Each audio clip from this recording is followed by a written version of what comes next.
a carta do apóstolo Paulo à igreja de Filipe, aos filipenses. Então, se você tem a sua Bíblia aí, eu quero te convidar a abrir comigo na carta de Paulo aos filipenses, por favor.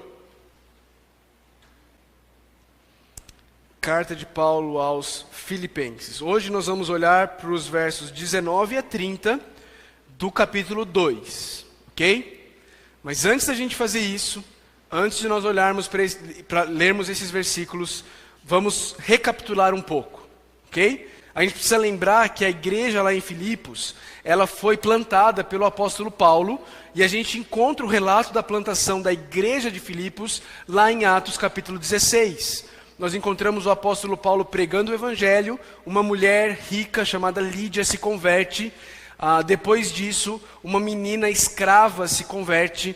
Depois disso, o apóstolo Paulo e Silas são presos, lançados na cadeia por estarem pregando o evangelho, chicoteados, maltratados, humilhados, e meia-noite presos ali no tronco, com as costas abertas, dilacerada por causa das chicotadas. Paulo e Silas estão louvando, cantando hinos de louvor ao Senhor. E quando isso acontece, à meia-noite, então, Deus manda um terremoto, as portas da cadeia se abrem, o carcereiro pensa que todo mundo fugiu, então ele vai para se matar, e Paulo e Silas falam, calma, calma, calma, nós estamos aqui, fica tranquilo, ninguém fugiu. E então, o carcereiro ouve o evangelho e se converte, e assim começa a igreja em Filipos, a primeira igreja da Europa. A primeira igreja da Europa foi a igreja de Filipos, plantada pelo apóstolo Paulo. Depois disso, Paulo e Silas são soltos, eles vão embora, continuam a obra dele, e a igreja lá continua crescendo e vivendo, e tendo suas dificuldades, e tendo as suas alegrias. O apóstolo Paulo é preso em Roma, e a igreja, que ama muito o apóstolo Paulo, que ama aquele homem que deu início àquela igreja, manda um homem chamado Epafrodito para levar uma oferta financeira para o apóstolo Paulo, para suprir as necessidades de Paulo, e também para ficar ali servindo a Paulo, nas necessidades dele. Então Paulo recebe tudo isso, e Paulo escreve uma carta.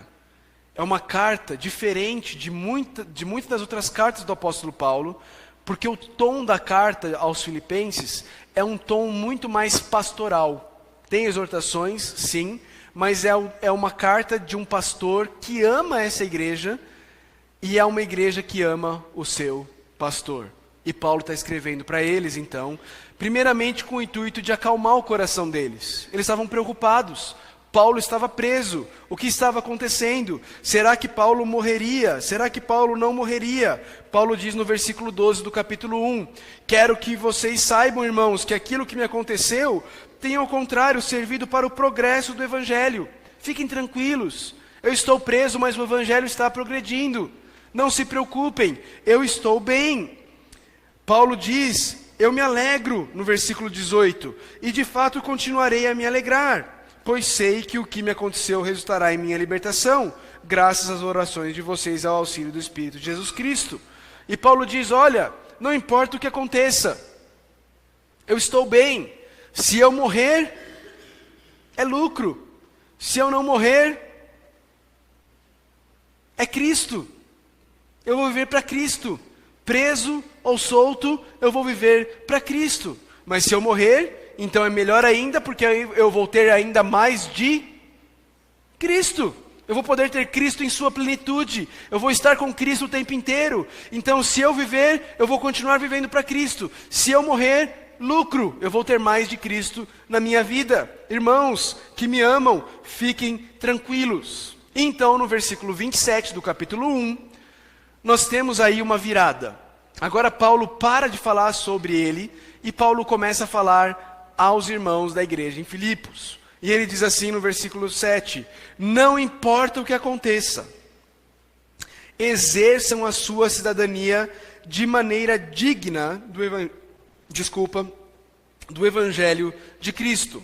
Paulo está dizendo, não importa o que aconteça, quer eu morra, quer eu viva e consiga ir visitá-los, quer eu viva, mas eu não consiga ir visitá-los, vivam exerçam a cidadania de vocês de maneira digna do Evangelho.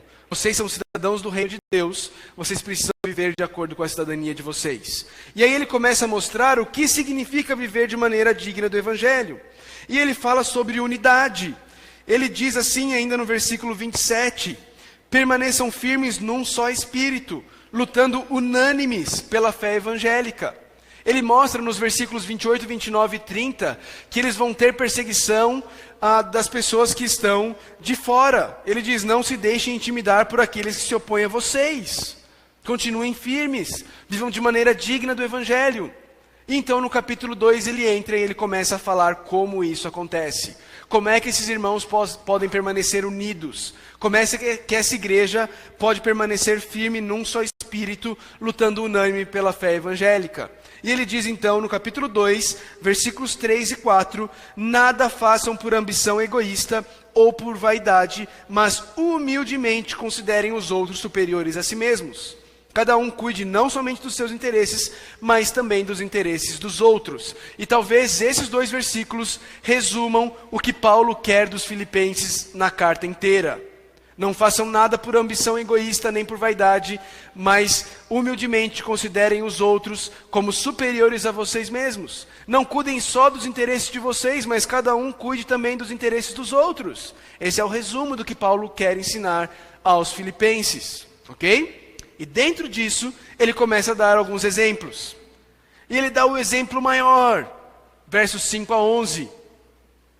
Quem é o exemplo maior dessa humildade? Quem é o exemplo maior desse pensamento de considerar os outros superiores a si mesmos? De não pensar só nos seus interesses, mas também nos interesses dos outros? É Jesus Cristo.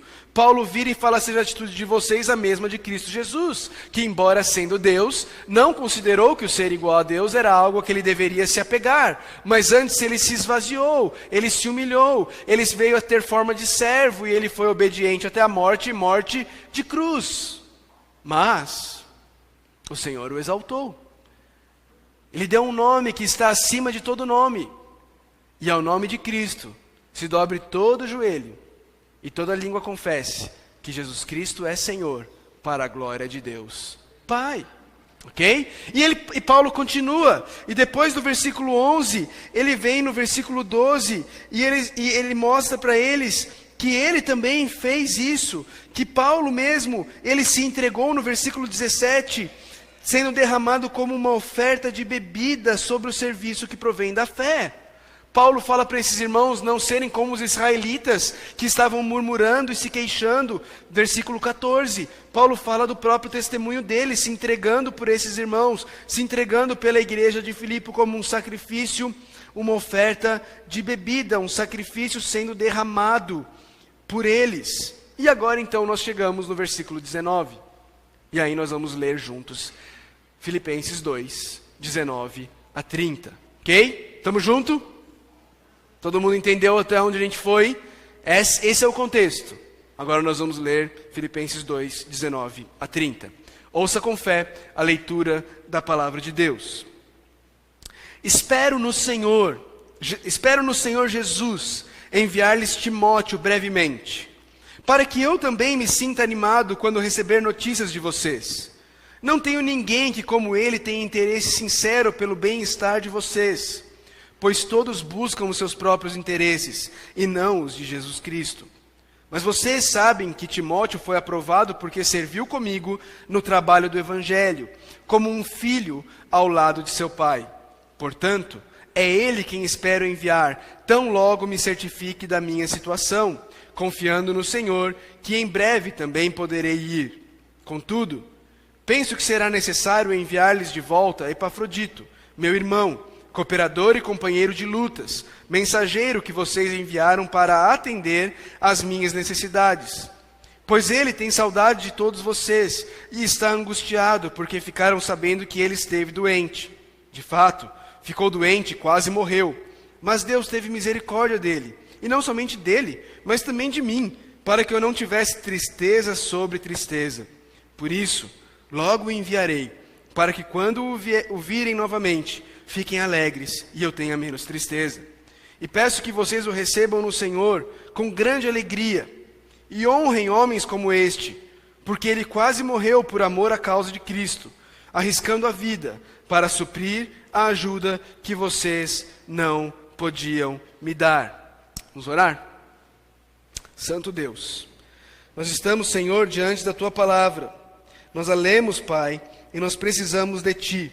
Nós queremos entendê-la, nós queremos aprender do Senhor, nós queremos de fato sermos transformados pelo Senhor, mas nós reconhecemos que sem o Senhor nós somos incapazes de fazê-lo, Deus. Nós reconhecemos que sem o Senhor nós não podemos fazer coisa nenhuma.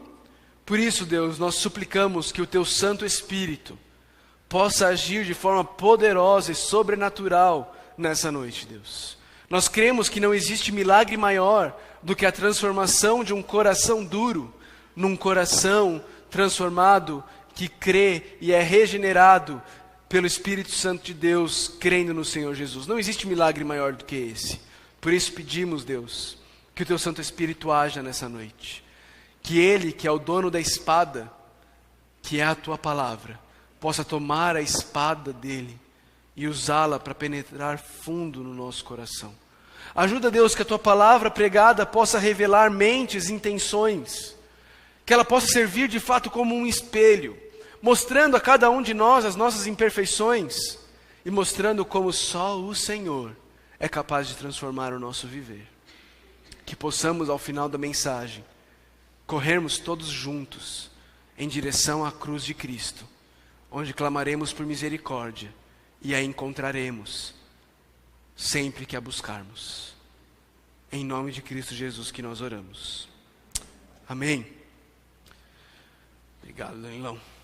Valeu.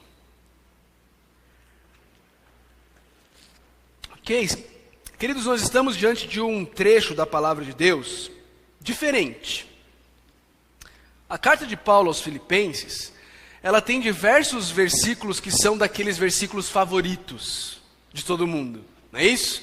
Porque para mim, o viver é Cristo e o morrer é lucro. Tudo posso naquele que me fortalece. Nós temos versículos como, por exemplo, em Filipenses 4, não andem ansiosos por coisa alguma. Versículos que nós conhecemos, versículos que são muito conhecidos e que muitas vezes são os versículos favoritos das pessoas. Mas esse trecho diante do qual nós estamos nessa noite, eu não conheço ninguém, até hoje, que olhe para esse trecho aqui e fale assim, não, meu versículo favorito é Filipenses 2, 25. Contudo, penso que será necessário enviar-lhes de volta Epafrodito. Eu não conheço ninguém que tenha esse versículo como versículo favorito. E muitas vezes a gente olha para um texto como esse, onde Paulo basicamente está descrevendo os planos de viagem dele. E a gente fala assim, por que Deus colocou isso, inspirou isso e colocou na Bíblia Sagrada? Mas por favor, não desista do texto. O texto é sagrado, o texto é importante e é palavra de Deus e quer trazer transformação na minha e na sua vida nessa noite. Queridos, Paulo está falando aqui, Paulo está arguindo com os irmãos, criando um argumento. As cartas de Paulo, elas são muito lógicas.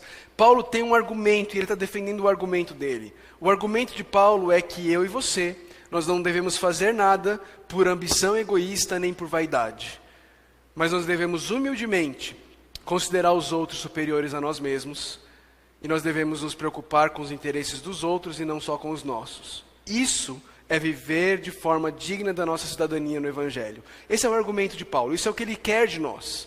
E ele está usando argumentos para mostrar o caminho para isso.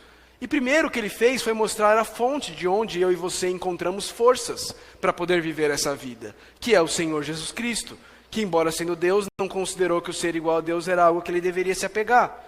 Paulo está mostrando, olha, para vocês viverem essa vida da qual eu estou falando, vocês precisam de Jesus. E ele próprio se tornou o exemplo maior disso. Mas aí o povo da igreja pode olhar para isso e falar assim, mas Jesus é Deus, né, pastor? Jesus é Deus, né? Não tem como a gente querer que eu seja igual a Jesus? Não dá. Aí Paulo fala assim, não, então tá bom. Então, eu vou falar de mim. E aí Paulo fala no versículo 17, olha, eu estou sendo derramado como uma oferta de bebida sobre o serviço que profém da fé que vocês têm, o sacrifício que oferecem a Deus. E eu estou alegre, eu me regozijo com todos vocês. Paulo está dizendo, eu estou me derramando como um sacrifício para o bem de vocês, e eu estou alegre, eu estou pensando nos seus interesses mais do que nos meus interesses. Mas aqui Paulo, como um excelente professor, ele sabe que o aprendizado, ele não vem apenas do ensino. Nós aprendemos muito pelo que nós ouvimos, mas nós aprendemos muito também pelo que nós observamos. E eu e você, nós absorvemos o jeitão e o caráter das pessoas que nos rodeiam. Eu e você começamos a viver com pessoas e nós começamos a aprender o hábito dessas pessoas. Nós começamos a fazer do jeito que elas fazem. Nós começamos às vezes até a falar do jeito que elas falam. A minha esposa pega muito no meu pé em relação a isso, porque eu sou exatamente desse jeito. Às vezes eu estou perto de algumas pessoas, minha esposa, ela não está aqui, então eu posso falar. Ela é de Machado, sul de Minas Gerais, que é uma cidadezinha bem pequenininha, bem interior mesmo. E a maioria do pessoal da igreja dela é gente de fazenda, da igreja onde ela cresceu. Mas a irmã dela está aqui, é da mesma cidade. Oh, meu pai. E tem uns meninos lá que eles falam bem interior mesmo, assim, sabe? Porque nós foi lá e foi muito bom, rapaz, mas foi bom demais. E ela pega no meu pé, porque quando eu estou perto deles, parece que eu incorporo, né? Eu incorporo e eu começo a falar igual eles falam. E ela fica no meu pé. Mas com maior ou menor intensidade, todos nós somos assim. Nós começamos a nos relacionar com pessoas, e aquelas pessoas influenciam a nossa vida. É por isso, por exemplo, que o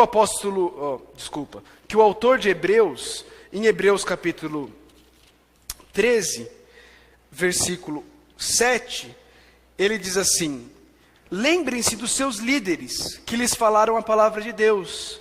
Observem bem o resultado da vida que tiveram e imitem a sua fé. Por que o autor de Hebreus está dizendo isso? Porque ele sabe que nós aprendemos pela observação e que nós imitamos pessoas. Então nós precisamos ter bons exemplos diante de nós, a quem nós possamos imitar. Imitar pessoas é necessariamente ruim? Depende de quem você imita, não é? Então eu e você precisamos nos cercar de pessoas imitáveis. Isso tem tudo a ver com o que o apóstolo Paulo e o apóstolo Pedro disseram: sejam meus imitadores, como eu sou de Cristo. Como eu sou de Cristo. Eu e você, nós estamos seguindo a Cristo. Mas no processo de seguirmos a Cristo, nós precisamos nos cercar de pessoas que estão também seguindo a Cristo e que podem ser referenciais para nós do que significa seguir a Cristo. Então, o que o apóstolo Paulo está fazendo aqui dos versículos 19 a 30? Ele está trazendo dois exemplos, dois referenciais para a igreja de Filipos e para mim e para você, do que significa viver de modo digno do Evangelho de Jesus Cristo. Ele está trazendo dois referenciais do que significa não fazer nada por ambição egoísta ou por vaidade, mas considerar os outros superiores a nós mesmos. Ele está trazendo dois exemplos, dois referenciais do que significa cuidar não somente dos seus próprios interesses, mas também dos interesses dos outros. O primeiro referencial que ele traz é Timóteo. Ele diz assim no versículo 19: espero no Senhor Jesus enviar-lhes Timóteo, brevemente, para que eu também me sinta animado quando receber notícias de vocês. A igreja de Filipos estava esperando que Timóteo fosse trazer essa carta, mas não foi Timóteo quem levou. Então Paulo tem que explicar por que não foi Timóteo quem levou a carta. Ele diz: olha, eu espero brevemente enviar Timóteo. Ele não foi agora, mas eu espero poder enviar Timóteo brevemente para vocês. E aí ele começa a falar sobre quem é Timóteo, sobre a visão que o apóstolo Paulo tem de Timóteo. Ele começa a descrever Timóteo e ele diz no versículo 20, eu não tenho ninguém que como ele tenha interesse sincero pelo bem-estar de vocês. Olha que palavras fortes do apóstolo Paulo. O apóstolo Paulo está dizendo que, não está dizendo que não existam outras pessoas que tenham interesse sincero pelos irmãos de Filipos, mas que estão com ele, dos que estão com ele, Timóteo é quem se destaca. Timóteo é o que tem mais interesse sincero pelo bem-estar dos irmãos da igreja de Filipe. Você precisa ter no seu pano de fundo da sua mente o chamado do apóstolo Paulo para mim e para você, de nós não cuidarmos só dos nossos interesses, mas também dos interesses dos outros. Tem uma palavrinha aí nesse versículo que te liga a isso? A palavrinha interesse. Cada um cuide não somente dos seus interesses, mas também dos interesses dos outros. Paulo está dizendo, Timóteo é esse cara. Timóteo é esse tipo de pessoa. Timóteo é o tipo de pessoa que tem um interesse sincero pelo bem-estar dos irmãos em Cristo. E olha o contraste que ele faz. No versículo 21 ele diz assim, pois todos buscam os seus próprios interesses. Paulo está usando uma expressão aqui. Não quer dizer que todo mundo, em todo lugar, o tempo inteiro, busca os seus próprios interesses, mas que, de uma forma geral, as pessoas tendem a buscar os seus próprios interesses. E ele faz um contraste. Ele diz, buscam os seus próprios interesses e não o quê? Os interesses de Jesus Cristo. Queridos, a gente precisa fazer algumas aplicações lógicas aqui. Por que é que Timóteo tem um interesse sincero pelo bem-estar dos irmãos da igreja de Filipos? Porque Timóteo está buscando não os seus próprios interesses, mas sim os interesses de Jesus Cristo. Sabe qual é a analogia direta aqui? Sabe qual é a ligação direta aqui? É que se você afirma buscar os interesses de Jesus Cristo, você precisa necessariamente estar buscando os interesses dos seus irmãos. Isso é claro no texto. Isso é claro no texto. E isso reverbera em muitos outros textos da palavra de Deus. Abre tua Bíblia lá na carta de Tiago. Vai algumas páginas para frente. Você vai chegar lá em Tiago, depois de Hebreus.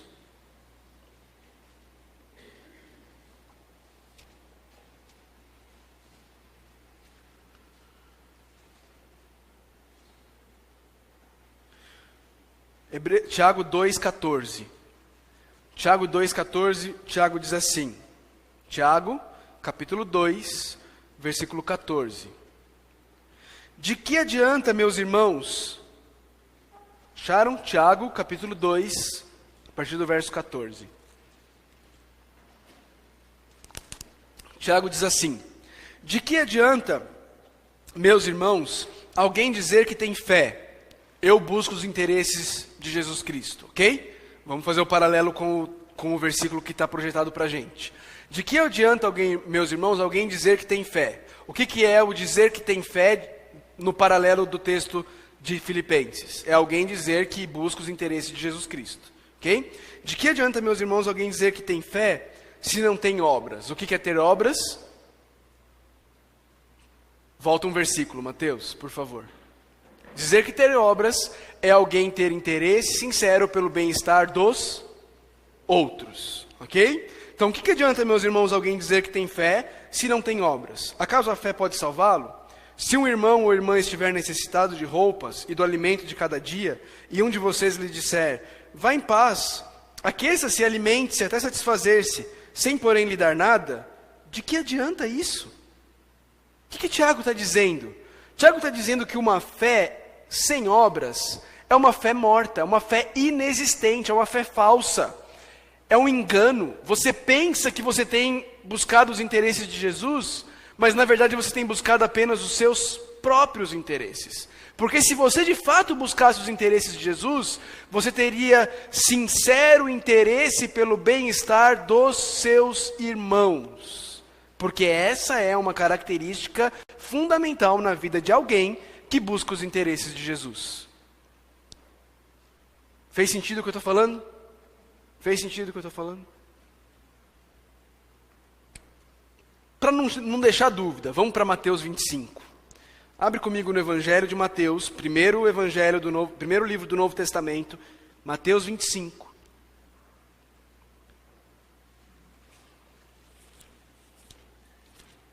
Mateus 25.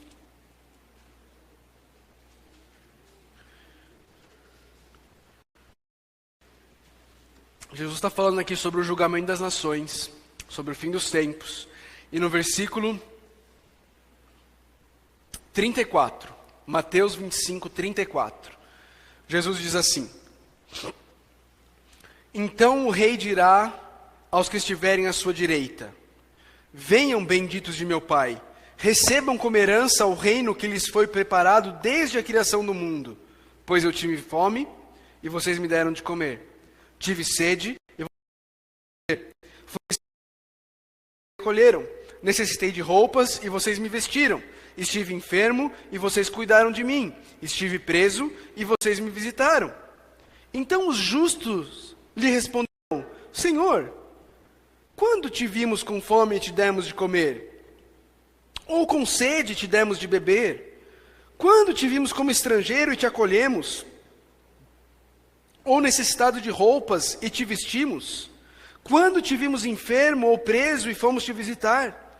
O rei responderá: Digo-lhes a verdade, o que vocês fizeram a algum dos meus menores irmãos, a mim o fizeram. O que Jesus está falando aqui? Jesus está falando que aqueles que buscam os interesses de Jesus, eles o fazem buscando sinceramente os interesses dos seus irmãos na fé. Paulo está descrevendo o que é alguém que não busca os seus próprios interesses, mas sim os interesses dos outros. Paulo está dizendo: Timóteo é esse tipo de pessoa. Timóteo, desde o início, não tem buscado os seus próprios interesses. Timóteo tem buscado os interesses dos irmãos. Por isso eu quero enviá-los. Versículo 22 de Filipenses 2, Filipenses 2, 22, Paulo diz: Mas vocês sabem que Timóteo foi aprovado. Essa palavrinha aí, aprovado, de Filipenses 2, 22, é a palavrinha grega que traz a ideia de um metal sendo colocado num forno, numa fornalha, para que toda a impureza seja derretida e você descubra se aquele metal é um metal precioso ou não. Se for um metal precioso, vai ficar. Se for ouro, se for prata, vai ficar. Mas se não for precioso, vai derreter. Paulo está dizendo aqui que Timóteo foi aprovado. Timóteo passou pela aprovação. Timóteo passou pelas fornalhas da vida. Timóteo sofreu. Timóteo passou dificuldade, mas a fé de Timóteo foi aprovada. Por quê? Porque ele serviu comigo no trabalho do Evangelho. Porque ele tem sido um cooperador comigo, Timóteo, Paulo está falando, no trabalho do Evangelho. Queridos, às vezes a gente pensa no apóstolo Paulo, e a gente pensa nesses falsos apóstolos que existem hoje em dia, que se intitulam apóstolo, e na vida glamurosa que eles levam, nos jatos milionários que eles compram, nos carros milionários que eles têm, nas mansões que eles têm. E a gente pensa que viver com o apóstolo Paulo, ser um companheiro do Evangelho com o apóstolo Paulo, era viver nesse glamour. Esse não era o apóstolo Paulo. O verdadeiro apóstolo, ele não vive nessa vida de glamour. O verdadeiro apóstolo, que é o apóstolo Paulo, os 12, ele viveu uma vida bastante difícil. Ele viveu uma vida bastante difícil e sofrida. E Timóteo esteve com ele todo o tempo. Todo o tempo. Na segunda carta de Paulo aos Coríntios, Paulo fala sobre os sofrimentos dele, sobre tudo que ele passou. E ele diz assim em 2 Coríntios 11, 24: 5 vezes recebi dos judeus 39 açoites. A crença da época de Paulo, do primeiro século, na verdade não era uma crença, era uma realidade. É que 40 açoites seriam mortais. Ninguém conseguiria aguentar receber 40 chicotadas, do tipo de chicote que era dado na época. Paulo recebeu 39. 5 vezes. Ou seja, 5 vezes ele esteve à beira da morte. Versículo 24. Versículo 25, ele diz: 3 vezes fui golpeado com varas, 1 vez apedrejado, 3 vezes sofri naufrágio, passei uma noite e um dia exposto à fúria do mar, estive continuamente viajando de uma parte a outra, enfrentei perigos nos rios, perigos de assaltantes, perigos dos meus compatriotas, perigos dos gentios, perigos na cidade, perigos no deserto, perigos no mar, perigos dos falsos irmãos, trabalhei arduamente, muitas vezes fiquei sem dormir, passei fome e sede, muitas vezes fiquei em jejum, suportei frio e nudez, além disso, enfrento diariamente uma pressão interior, a saber, a minha preocupação com todas as igrejas. Sabe onde estava Timóteo enquanto Paulo estava passando por tudo isso? Com ele, como um filho ao lado de seu pai. Porque Timóteo não estava preocupado com os seus próprios interesses, mas sim com o interesse dos outros. Esse Timóteo é aquele a quem Paulo escreve no final da sua vida, na segunda carta dele a Timóteo, no capítulo 4, depois de Paulo ter deixado Timóteo em Éfeso, para pastorear a igreja de Éfeso, para colocar presbíteros na igreja, depois que Timóteo passou um tempo considerável ali em Éfeso, pastoreando aquela igreja, Paulo, no final da sua vida, prestes a ser decapitado, Paulo escreve a sua última carta. E no último capítulo da sua última carta, Paulo escreve no versículo 9 do capítulo 4. Ele diz: Timóteo, procure vir logo ao meu encontro, pois Demas, amando este mundo, abandonou-me e foi para Tessalônica. Crescente foi para a Galácia e Tito para a Dalmácia. Só Lucas está comigo. Traga Marcos com você, porque ele me é útil para o ministério. Paulo está sozinho. Quem é que Paulo chama? Timóteo. Por quê? Porque Timóteo é alguém que não se preocupa só com seus interesses, mas também com os interesses dos outros. É alguém que foi aprovado, é alguém que serviu com Paulo no trabalho do evangelho como um filho ao lado de seu pai. Paulo morre. O que acontece com Timóteo? Fica famoso, assume a herança de Paulo, se autoproclama descendente de Paulo, se autoproclama a linhagem apostólica. Timóteo praticamente some da história da igreja, no anonimato, servindo uns aos outros. Mas a gente tem mais um relato de Timóteo, está na carta aos Hebreus, no capítulo 13 da carta aos Hebreus.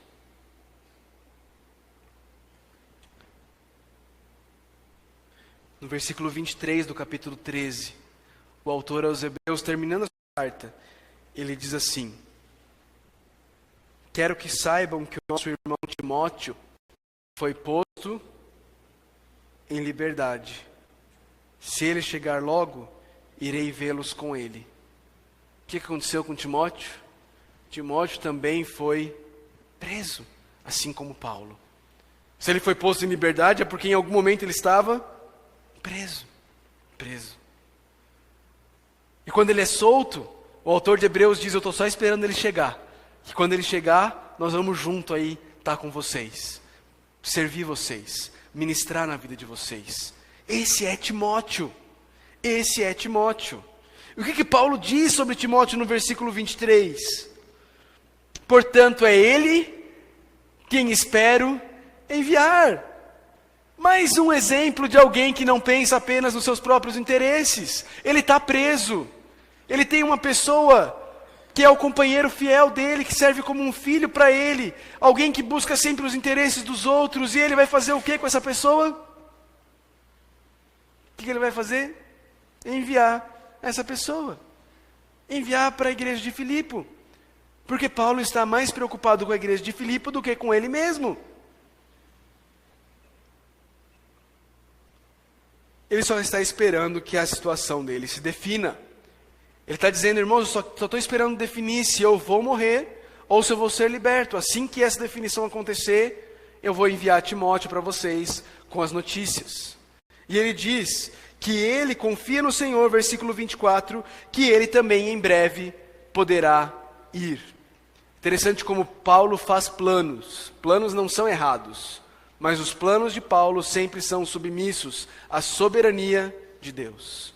Eu gostaria de ir, eu quero ir, em breve eu espero poder ir, confiando no Senhor, se essa for a vontade de Deus. Esse é Timóteo. O primeiro exemplo que Paulo traz sobre o que é uma pessoa que não busca os seus próprios interesses, uma pessoa que não faz nada por ambição egoísta ou por vaidade, mas que considera os outros superiores a ele mesmo. Uma pessoa que não busca apenas os seus próprios interesses, mas também os interesses dos outros. Mas Timóteo é bastante conhecido, não é? Tem 2 livros na Bíblia com o nome dele. Vários livros da Bíblia foram escritos por Paulo juntamente com Timóteo, inclusive esse que nós estamos estudando, que é a carta de Paulo aos Filipenses. Nós lemos lá no versículo 1 do capítulo 1, Paulo e Timóteo. Ele escreveu junto com Paulo. Mas tem um outro cara aqui que aparece, que Paulo apresenta, que não é um desses conhecidos da Bíblia. No versículo 25, Paulo começa a apresentar um cara chamado Epafrodito. Epafrodito. E ele diz, olha, Timóteo vai logo, mas eu entendi que eu deveria mandar para vocês de volta Epafrodito. Por que de volta? Porque Epafrodito é parte da igreja de Filipos. Epafrodito foi enviado pela igreja para levar uma oferta financeira para Paulo e para ficar lá ministrando e servindo na vida de Paulo. Epafrodito provavelmente ou é um membro da igreja ou é um diácono da igreja. Epafrodito não é um pastor, não é um presbítero, não é um apóstolo, ok? Ele é provavelmente um membro ou um diácono em quem a igreja confiou para essa difícil missão. Difícil missão por quê? Porque são mais de 1.200 quilômetros entre Filipe e Roma. E queridos, Epafrodito não tomou o ônibus da Nacional Expresso. Ele não pegou o avião da Azul, da Gol, nem da TAM, muito menos subiu na motinho dele e foi de Filipe para Roma. Nós estamos falando do primeiro século. Ele estava viajando mais de 1.200 quilômetros para ir, 1.200 quilômetros para voltar, levando uma quantidade considerável de dinheiro. É uma viagem arriscada, uma viagem perigosa. E olha o que Paulo fala desse irmão. Um irmão comum, normal. Paulo diz, Epafrodito, meu irmão. Meu irmão. É interessante, queridos, como às vezes o uso excessivo de uma palavra faz com que o peso dela seja perdido. Quando nós usamos irmão como vírgula, ou quando nós usamos irmão porque a gente não se esforça para memorizar o nome dos irmãos, e aí é mais fácil falar, chamar todo mundo de irmão e irmã, a gente acaba perdendo o peso da palavra. Paulo não chama todo mundo de irmão e irmã. Paulo chama as pessoas pelo nome. Mas em momentos específicos, Paulo usa esse termo. E esse é um deles. Esse é o momento em que Paulo diz, Epafrodito, meu irmão. Paulo está dando um peso aqui, um peso emocional, dizendo, ele é um irmão em Cristo, e mais do que isso, ele é meu irmão em Cristo. Eu tenho uma ligação com ele por meio do Senhor Jesus Cristo. Ele é meu irmão, meu irmão. A gente precisa entender que Epafrodito ia voltar sem ter concluído a missão dele. A igreja de Filipos tinha enviado Epafrodito para ficar lá servindo Paulo. Não era para ele voltar para Filipos, era para ele ficar lá, até Paulo ser liberto. Ele ia voltar sem ter concluído essa missão. Por isso Paulo escreve para mostrar para esses irmãos quem é Epafrodito aos olhos de Paulo e como eles devem tratar esse tipo de gente, como Epafrodito. Então ele diz que ele é meu irmão, ele diz que Epafrodito é cooperador, companheiro de lutas, mensageiro que vocês enviaram para atender as minhas necessidades. Tem muita coisa aqui. Ele é meu irmão, mas ele não é apenas meu irmão. Ele é alguém que tem cooperado. Lembra da palavrinha koinonia? A gente viu na primeira mensagem o significado dela, que koinonia é alguém que está aliançado, é alguém que está lado a lado, cooperando com um objetivo comum. Paulo está dizendo esse é Epafrodito. Eu tenho koinonia com ele. Ele é um cooperador do Evangelho. Ele é alguém que serve comigo e, mais do que isso, ele é alguém que luta junto comigo. Paulo usa aqui a figura do exército, do soldado. Paulo diz, Epafrodito tem sido um soldado, lutando lado a lado comigo na guerra, na batalha pelo reino de Deus. Mas além de ele ser essas coisas, ele também é algo que vocês fizeram, Paulo está dizendo para a igreja de Filipe.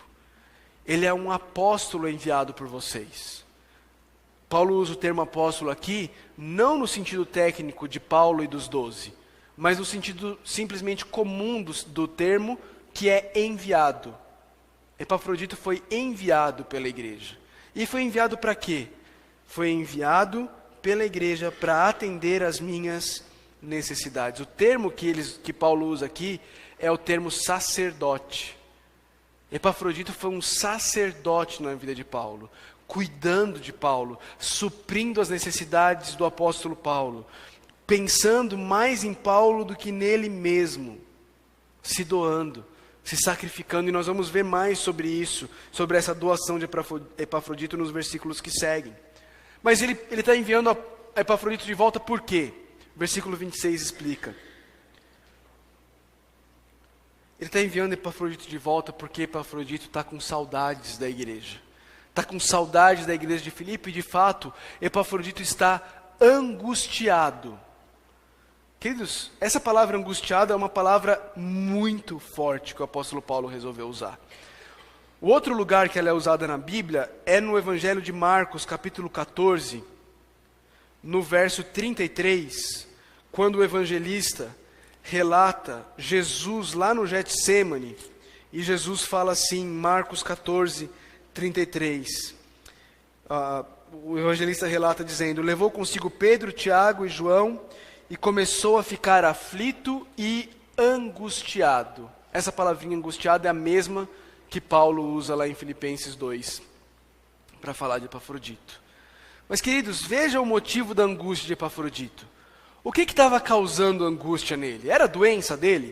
Ele estava angustiado porque ele estava doente?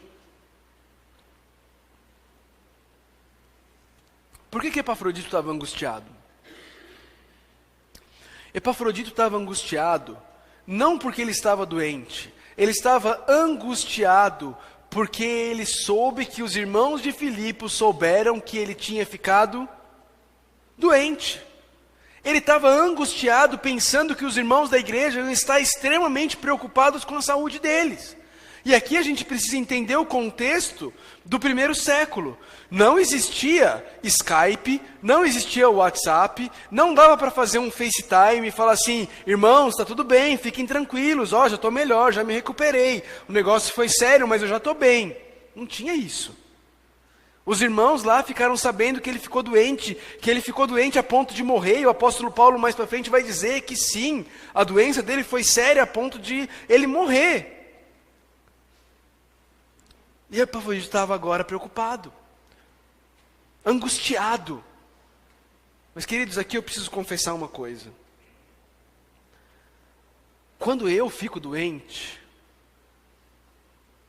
no meu egoísmo, pensando nos meus interesses, sabe o que muitas vezes eu quero, bem lá no fundinho do meu coração? É que as pessoas saibam que eu estou doente. Que elas se preocupem comigo. Que elas cuidem de mim. Quero sopinha, suquinho de laranja, Yakult. Só eu doente. Sabe como é um homem que não cuida dos seus próprios interesses apenas, mas também dos interesses dos outros, quando ele fica doente? Ele fica angustiado, porque os outros ficaram sabendo que ele está doente, e ele não quer que essas pessoas fiquem preocupadas com ele, porque já está bem, não precisa preocupar. Olha que diferença, queridos. Olha que a minha tendência quando eu estou passando por um problema é querer que todos saibam, para que todos tenham piedade e dosinha de mim, como é difícil a minha vida. Mas essa não é a atitude de Epafrodito. A atitude de Epafrodito é dizer, não, irmãos, eu preciso voltar para lá, falar para eles que eu estou bem, para que eles não se preocupem comigo. Ele ficou angustiado, não porque ele estava doente, mas porque ficaram sabendo que ele estava doente. E não foi uma doença qualquer. No versículo 27, o apóstolo Paulo fala, de fato, ele ficou doente e ele quase morreu.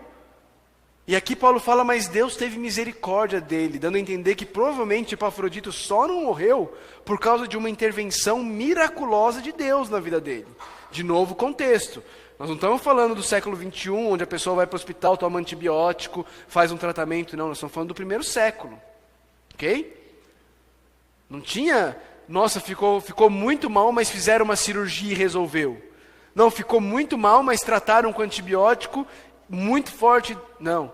Quando você ficava muito mal no primeiro século, você morria. É isso que acontecia. Né? O apóstolo Paulo está dizendo, olha, ele ficou muito mal, ele quase morreu, mas Deus teve misericórdia dele. E aqui é interessante, o coração do apóstolo Paulo sendo revelado. Ele diz assim, e a misericórdia de Deus não foi somente sobre Epafrodito, mas a misericórdia de Deus ao curar o Epafrodito foi misericórdia na minha vida, para que eu também não tivesse tristeza sobre tristeza. O apóstolo Paulo é alguém que se preocupa com os outros, é alguém que se entristece. O apóstolo Paulo não é um desses super apóstolos que acham que eles são melhores do que os outros, então eles precisam ter distância do povão, da plebe, porque eles são os ungidos do Senhor. Não. O apóstolo Paulo está dizendo que se esse irmão morresse, isso seria a fonte de profunda tristeza no coração dele. Profunda tristeza. Porque um homem de Deus de verdade não é alguém que se isola do povo de Deus. Um homem de Deus de verdade é alguém que convive, vive e se relaciona com o povo de Deus, do qual ele sabe que ele é só mais um. Ele não busca os seus próprios interesses, ele busca os interesses dos outros. Paulo diz no versículo 28, por isso logo o enviarei, para que quando o virem novamente, fiquem alegres, e eu tenha menos tristeza. Paulo se entristece com a preocupação dos filipenses, e ele quer alegrar o coração deles, Então ele passa a instruir como se recebe esse tipo de pessoa, e ele diz assim no versículo 29, e peço que vocês o recebam no Senhor, com grande alegria, e honrem homens como este, porque ele quase morreu por amor à causa de Cristo, versículo 30, arriscando a vida para suprir a ajuda que vocês não me podiam dar. Como vivem homens que não se preocupam apenas com seus próprios interesses, mas também com os interesses dos outros?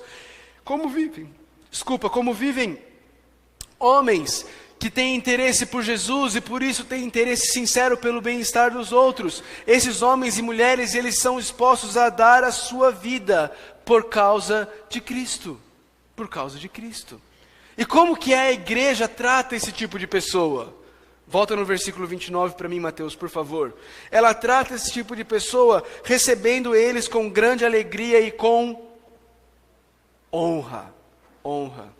Queridos, como nós somos falhos em honrar pessoas que se sacrificam pela causa de Cristo.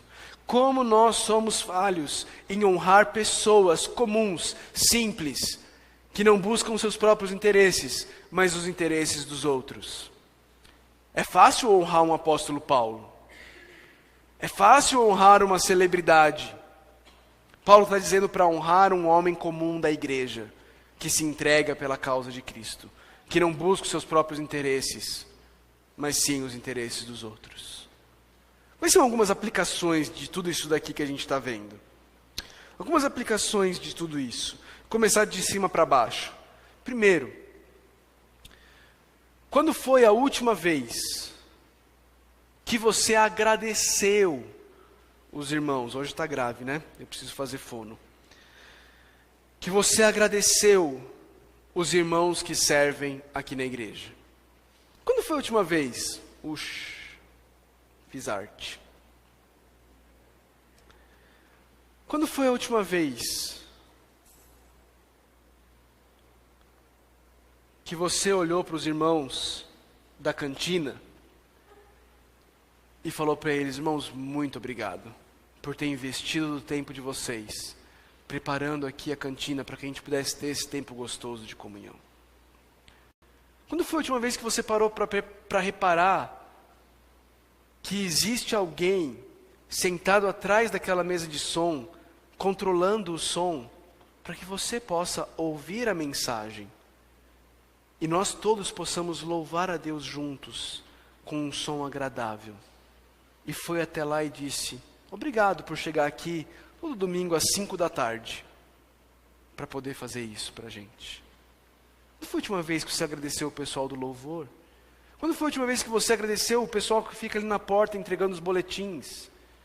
As irmãs que ficam no berçário e deixam de receber o alimento da palavra de Deus aqui, para poder cuidar dos filhos, para que vocês façam. A última vez que você agradeceu o pessoal que cuida das crianças, que fala do amor de Deus para as nossas crianças. Pessoas simples, comuns, como você e eu, mas que têm aberto mão dos seus direitos, dos seus privilégios, para servir você. Porque eles não estão pensando nos seus interesses, mas nos nossos interesses. Honrem pessoas assim. Honrem pessoas assim. Precisamos ter uma cultura de honra. É algo que falta muito na igreja evangélica brasileira. Tem muito na igreja evangélica neopentecostal com os figurões, de uma maneira distorcida, errada e feia. Não é disso que eu estou falando. Estou falando sobre honrarmos pessoas comuns, como você e eu, que tem se disposto a abrir mão dos seus interesses para servir os irmãos. Essa é a primeira aplicação prática. Segunda aplicação prática. Olhe para a descrição de Epafrodito. Descrição que o apóstolo Paulo faz dele. Ele é um irmão, um cooperador, um companheiro de lutas do apóstolo Paulo. 3 palavrinhas: irmão, cooperador, companheiro de lutas. Que belas palavras para se colocar na lápide de uma pessoa. Aqui jaz o nosso irmão, cooperador do Evangelho, companheiro de lutas. Como as pessoas que convivem com você no corpo de Cristo te descreveriam? Como é que elas falariam sobre você, se você estivesse indo para um outro lugar?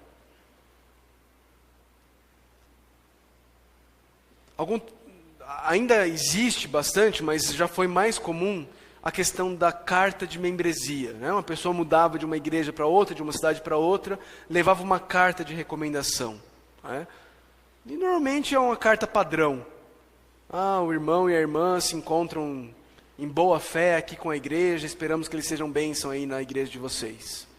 Mas como seria uma carta dos membros da tua igreja te recomendando, ou não, para uma outra igreja?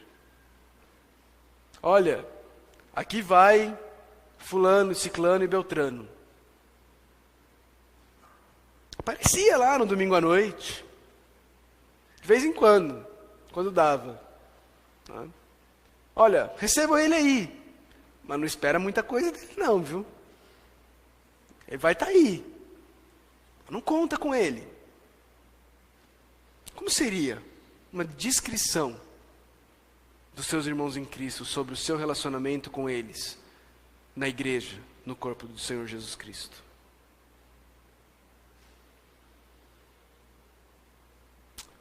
Última. O apóstolo Paulo diz que ele não tinha ninguém como Timóteo que tivesse um interesse sincero pelo bem-estar dos irmãos da igreja de Filipe.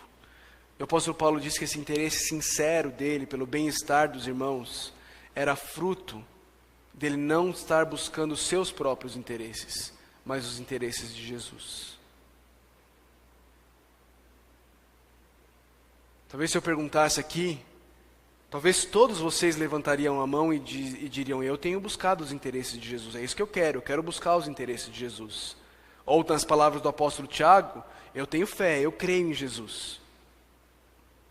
Mas quantos de nós, queridos, temos demonstrado que nós de fato buscamos os interesses de Jesus, ao buscarmos sinceramente nos interessarmos pelo bem-estar daqueles que fazem parte do corpo de Cristo no qual Deus nos colocou?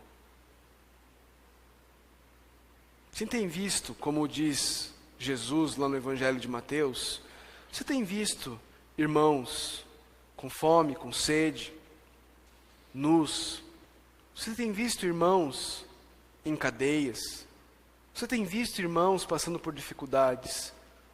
O que você tem feito? Você tem feito como aquele que Tiago descreve?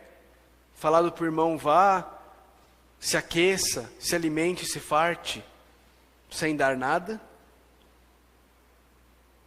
Ou você tem visto esses irmãos e tem dado de comer, dado de beber, dado roupa?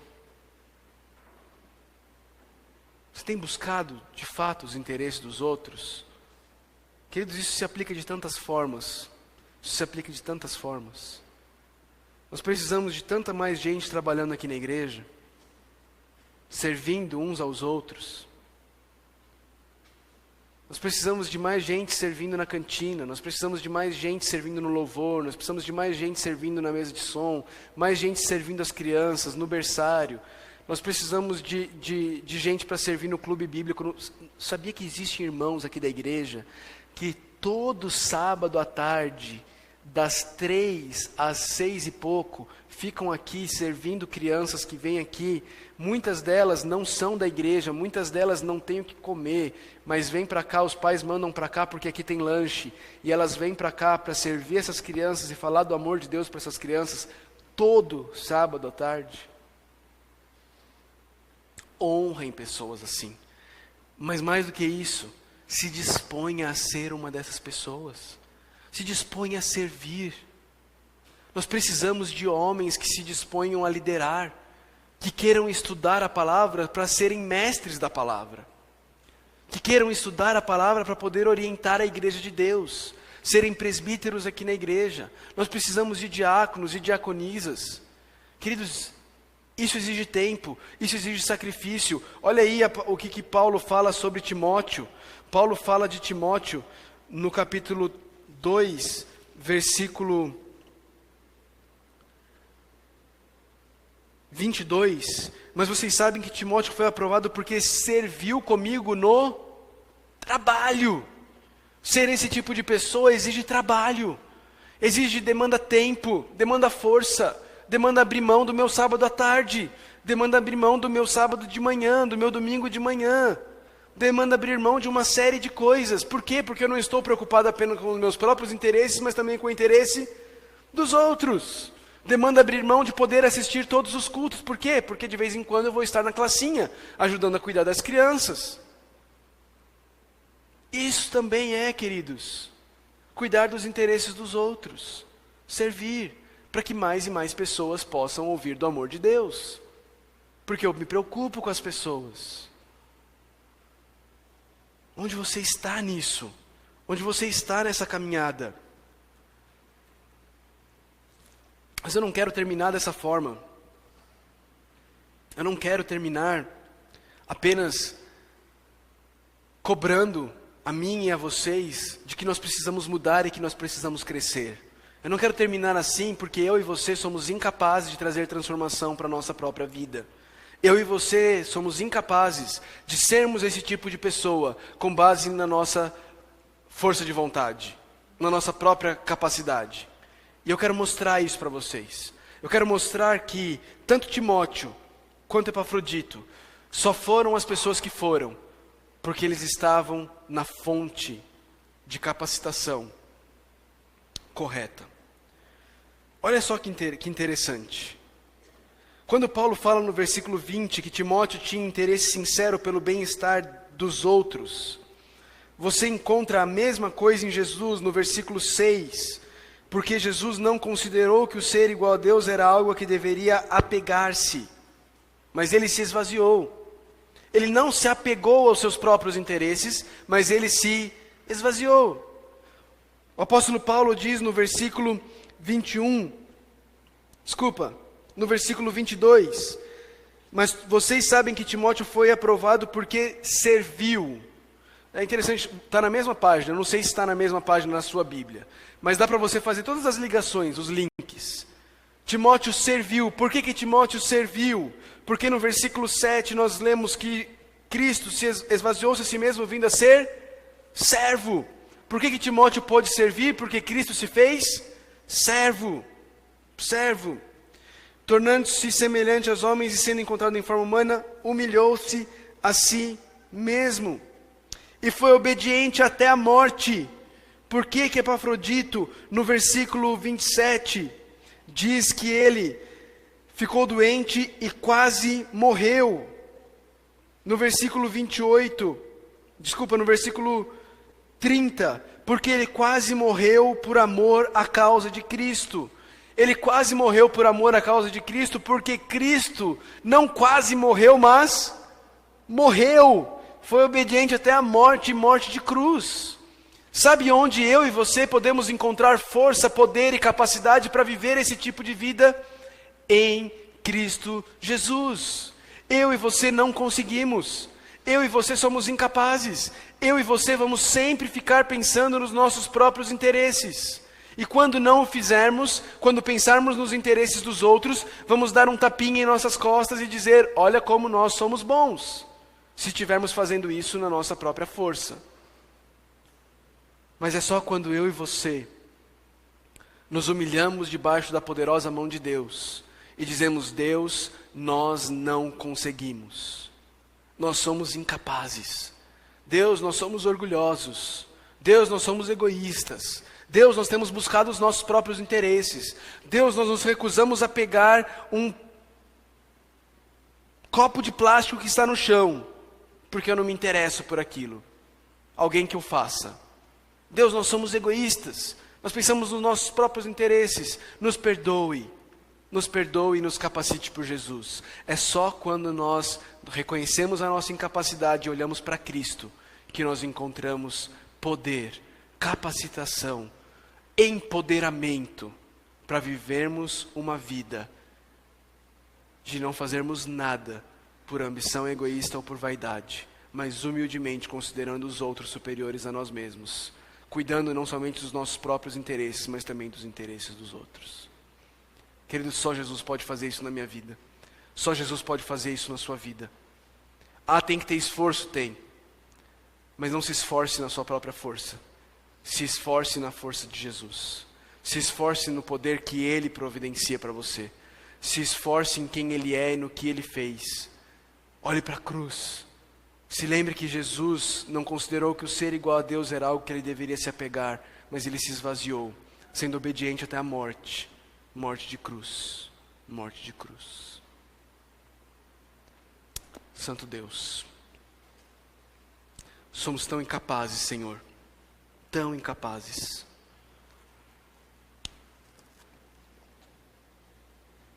Olhamos para a vida de Epafrodito e de Timóteo e reconhecemos, Deus, que somos completamente incapazes de vivermos essa vida pela nossa própria força. O nosso natural não é esse, Senhor. O nosso natural é pensarmos em nós mesmos, no nosso conforto, na nossa comodidade. O nosso natural é investirmos os nossos recursos, o nosso tempo, a nossa força, criando e construindo o nosso próprio pequeno reino. Mas nós somos um péssimo rei. Mas graças te damos, porque o único e verdadeiro rei se tornou peble,